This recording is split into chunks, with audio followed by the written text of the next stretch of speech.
UG's Favorite Word presents Daily Bible Reading, Day 71, Exodus chapter 21.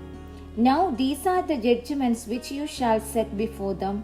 If you buy a Hebrew servant, he shall serve 6 years, and in the 7th he shall go out free and pay nothing.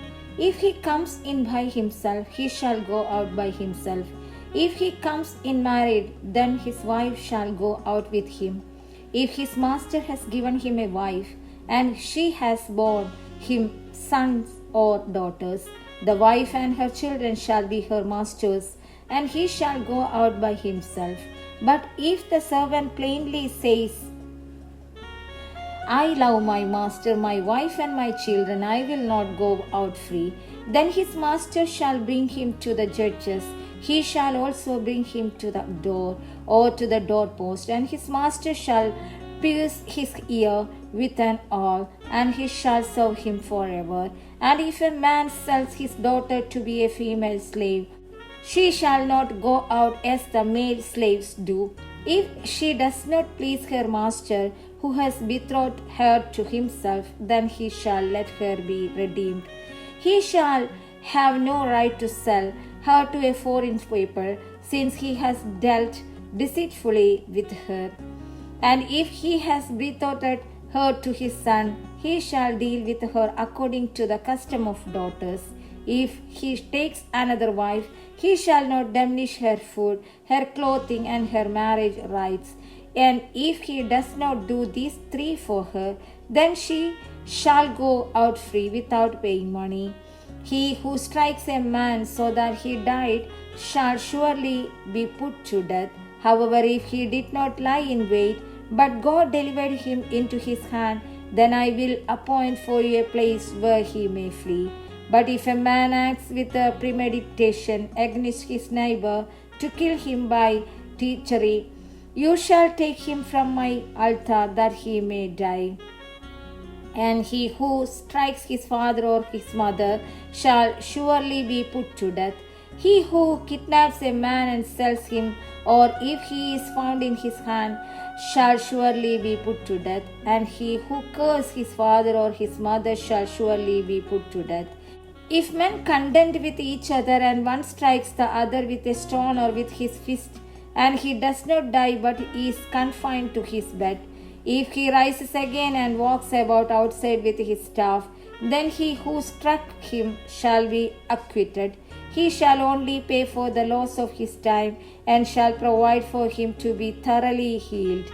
And if a man beats his male or female servant with a rod, so that he dies under his hand, he shall surely be punished. Notwithstanding, if he remains alive a day or 2, he shall not be punished, for he is his property.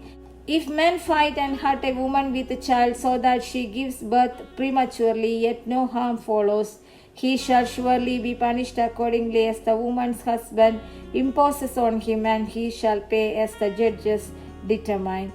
But if any harm follows, then you shall give life for life, eye for eye, tooth for tooth, hand for hand, foot for foot, burn for burn, wound for wound, strip for strip. If a man strikes the eyes of his male or female servant and destroys it, he shall let him go free for the sake of his eye. And if he knocks out the tooth of his male or female servant, he shall let him go free for the sake of his tooth.